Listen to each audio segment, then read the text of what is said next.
Bonjour François-Xavier Chauchat, ravi de vous revoir. En 3 jours, ce sont plus de 1000 milliards de dollars qui se sont envolés rien que pour les 6 principales valeurs technologiques américaines, Apple, Microsoft, Facebook, Amazon et donc Tesla. Comment expliquer cette chute et surtout, pourquoi maintenant ?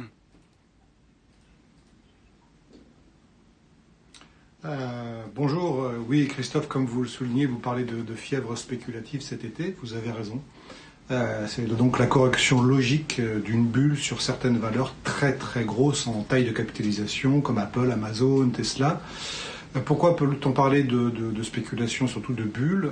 Parce que on a vu pendant l'été une application très forte des investisseurs individuels, des particuliers, en particulier aux États-Unis, qui ont ouvert des comptes pour jouer en bourse, parfois très massivement, et y compris sur le marché très spéculatif des options.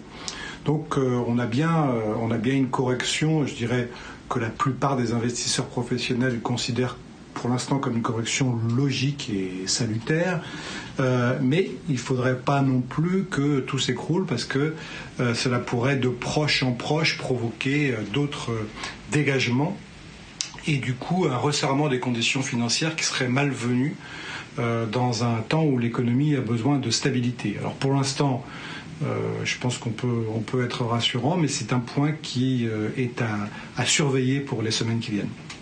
Alors ce matin, l'une des actions qui est le plus touchée est celle d'AstraZeneca. Là, c'est pas de la spéculation puisque l'action qui perdait à l'ouverture près de 3% à la Bourse de Londres, elle est victime de l'annonce de la suspension de la phase 3 d'essai de son vaccin contre Covid-19 en raison de la réaction négative d'un de ses patients au Royaume-Uni. C'est une mauvaise nouvelle alors que le monde entier attend justement un vaccin et que les politiques de toutes parts mettent la pression sur les labos pharmaceutiques pour qu'ils trouvent enfin ce vaccin et qu'ils accélèrent leurs recherches.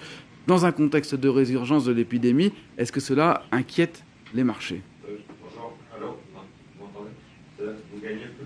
Alors en fait, c'est évidemment un point très important pour les investisseurs, surtout dans une phase où en Europe, on a une nouvelle résurgence, une deuxième vague de cas qui est tout à fait avérée par les statistiques. Alors il y a plusieurs éléments quand même à noter qui permettent d'être un peu plus constructifs. D'abord, le virus est extrêmement bien maîtrisé en Chine, et même je dirais en Asie. Il y a des clusters, mais c'est très léger, donc ça c'est une très bonne nouvelle. L'économie chinoise repart très bien et très fort. Et le deuxième point qui est très important pour l'Europe, c'est que ce qui se passe aujourd'hui en Europe s'est passé aux États-Unis en juin et juillet. Cette deuxième vague qui a vu beaucoup de cas plus jeunes et donc avec une mortalité moins importante, mais des cas très importants jusqu'à la fin juillet. Il y a eu quelques refermetures de l'économie américaine, il y a eu un plateau de la consommation pendant quelques semaines, mais maintenant la deuxième vague semble passer, il y a un reflux et l'économie américaine est en train de repartir. Donc vous voyez que même avec les tergiversations sur le vaccin, même avec une deuxième vague, l'économie mondiale est beaucoup plus à même aujourd'hui de résister au virus qu'elle ne l'était en mars-avril.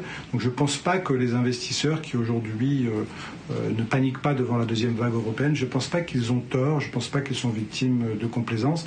Il me semble qu'il y a quand même de forts éléments pour suggérer que oui, certains secteurs sont affectés, mais globalement l'économie mondiale peut continuer à se reprendre malgré le fait que le virus soit toujours là.